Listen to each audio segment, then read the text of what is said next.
Welcome to Fables Adventures, your podcast of daily stories. Today's story is called Where Mist Remembers, and it comes to us from one of our newest community creators at Fables Adventures, John Trett. If you would like to find one of your stories featured here on our YouTube channel or Spotify podcast, get the Fables Adventures app on the Apple App Store and start creating today.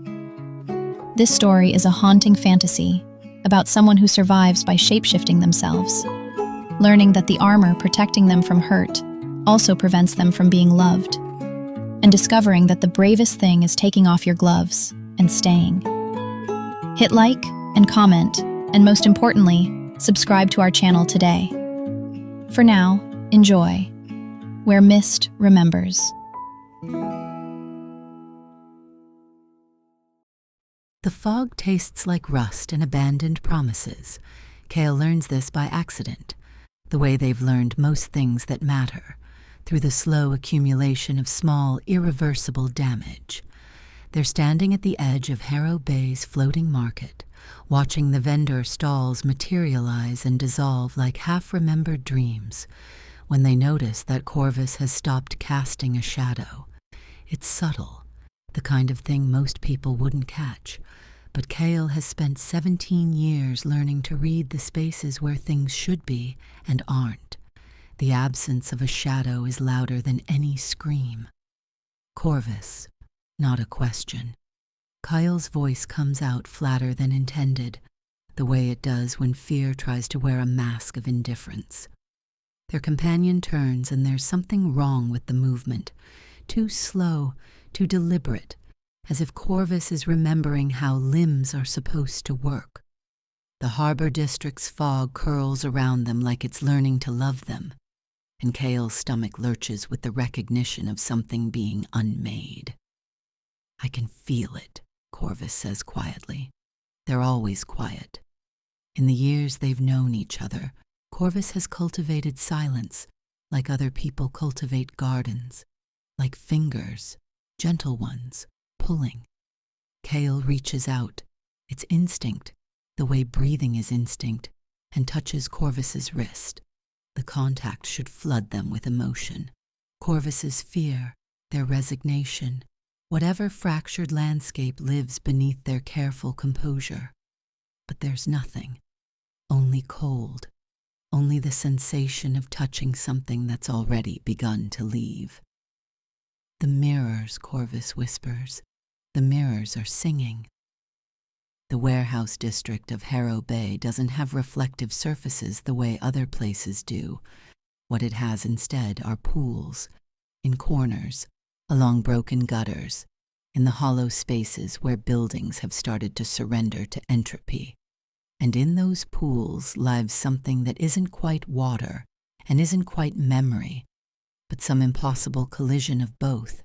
Every emotion ever spilled in desperation, every secret left behind like sediment. The district collects them the way certain flowers collect light. Kael has always understood this, the way you understand your own hunger, as fact, as necessity, as something too fundamental to question. What they haven't understood is that the district is hungry too. They find the nearest mirror pool in a warehouse that smells like copper and old rope. The fog here is thicker, almost solid, and it moves with intention. Kael can feel the weight of it. Every exile, every smuggler, every person who came to Harrow Bay, because there was nowhere else left to go. The air remembers them all.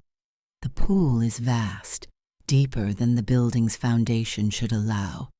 Its surface ripples with colors that don't exist in the waking world. The blue of a grief so complete, it becomes abstract.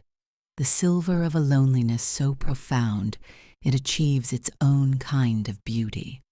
And Corvus is standing at its edge, one foot already dissolved into mist. "Stop," Kael's voice cracks, which is humiliating. They've trained themselves not to crack. They've trained themselves not to need. "Don't move." But Corvus is smiling, a small, sad thing. "It's not painful, Kael. It's like coming home to a place you've never been. All these people, all these feelings they couldn't carry anymore. They're making room. They're making room for me. This is how it always happens. This is the pattern Kael has learned to recognize, worn smooth by repetition. Someone gets close enough to matter, and then the distance opens up again. The ground shifts. The person you thought was standing beside you begins to dissolve into geography. Kael has survived by never staying still long enough for this to happen. They shift. They adapt. They become whatever shape the world demands, and then they leave before the world can leave them first. But Corvus is dissolving, and Kael discovers, with the kind of surprise that feels like drowning, that they no longer know how to be the shape required for survival. The merchant's voice comes from somewhere behind them, thin and practiced. To anchor them, you'll need to give the harbor something it doesn't already have, a feeling it can't steal from the air. Kael doesn't turn. In Harrow Bay, you learn early not to trust the people who offer help unsolicited. But they also learn that the harbor district has its own rules, and the merchants who haunt its margins are less people than they are extensions of the district's own desire to consume.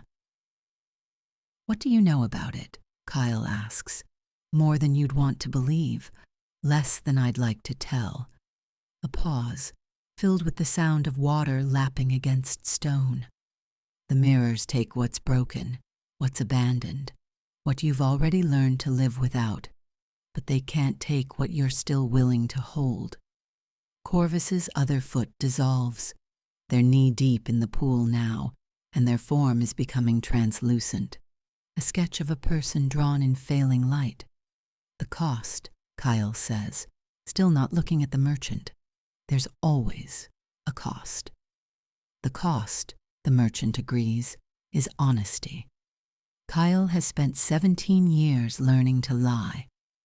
Not with words. Words are cheap. Words are for people with the luxury of being believed.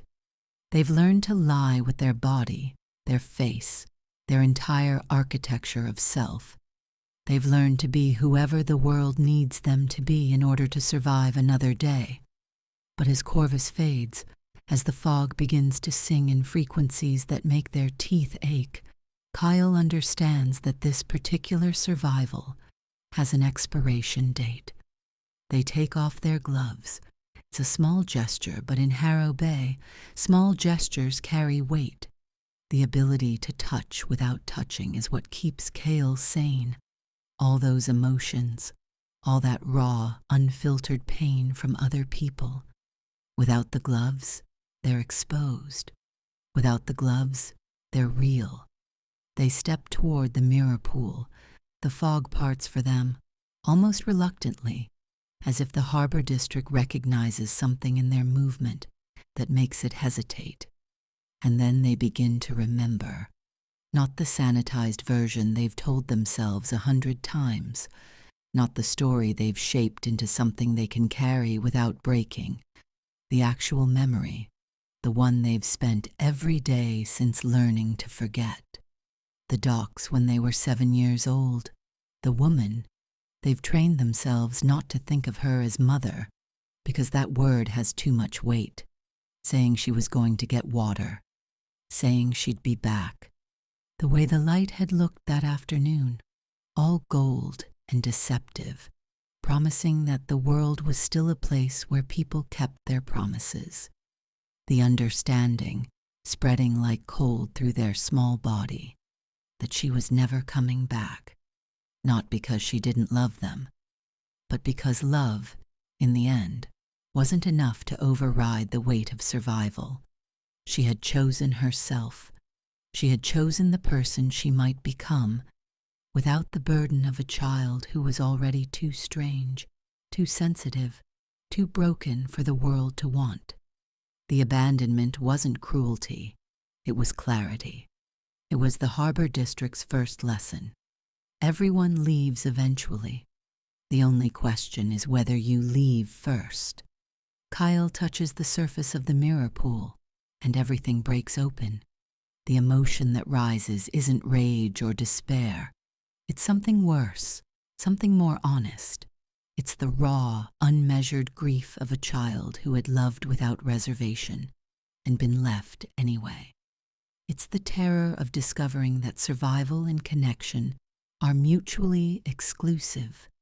It's the knowledge that they have spent every day since learning not to need, not to hope, not to stay still long enough to be found. It's the absolute crushing understanding that in trying to protect themselves from abandonment, they've been the one doing the abandoning all along. The harbour district shudders. The mirrors, all of them, across the entire district, ripple simultaneously. The accumulated emotions of countless fugitives and exiles tremble in their pools, and for a moment, the fog seems to hesitate, uncertain. The district has never encountered a feeling it couldn't already recognize. It has never tasted something raw enough to be new. Kael opens their eyes. Corvus is standing beside them, solid again, their form rematerialized in the space where the mist was pulling them under. They're gasping as if they've been drowning, and their eyes are wet with tears that aren't quite their own. "You stayed," Corvus whispers. "You didn't run." Kael's hands are shaking. The merchant is gone, if they were ever really there, and the warehouse is quiet except for the sound of water settling. The fog has drawn back, giving them space. Not much, but enough. "I stayed," Kael repeats, and the words feel like learning a language they'd forgotten they knew. They don't let go of Corvus's hand. They don't put their gloves back on. Instead, they stand in the cold of Harrow Bay's warehouse district, feeling the weight of every emotion they've been carrying for 17 years, and they discover something unexpected. The world doesn't end when you stop running. It's worse, in some ways. It's slower. It requires a kind of bravery that doesn't look like anything Kael ever imagined strength to be. It's just standing. It's just staying. It's just allowing yourself to be found. Above them, the fog thins slightly, and somewhere in the distance, a ship's horn sounds, a lonely, mournful thing, calling to those who have nowhere else to go. Kael squeezes Corvus's hand once more, and together they walk back toward the floating market, toward the harbor's edge, toward whatever comes next. The mirrors settle behind them, their surfaces stilling into something almost like peace. Thanks for listening to our story today. Our stories at Fables Adventures are created using the Fables Adventures app for iOS, available for both the iPhone and the iPad. And if you have enjoyed the story that you have just heard and want to create stories like this of your own, head over to the Apple App Store and download the app for yourself. There is a link in the description. You can also read the full text of the story that you have just heard at the link in the description of this story as well. Hit like, subscribe to our channel, and please leave us a comment about what you enjoyed about today's story. It really helps. We're trying to do something here at Fables Adventures to support people living with ALS or motor neuron disease, simply by creating content like this for you all to enjoy. Thanks for stopping by, and we'll see you tomorrow.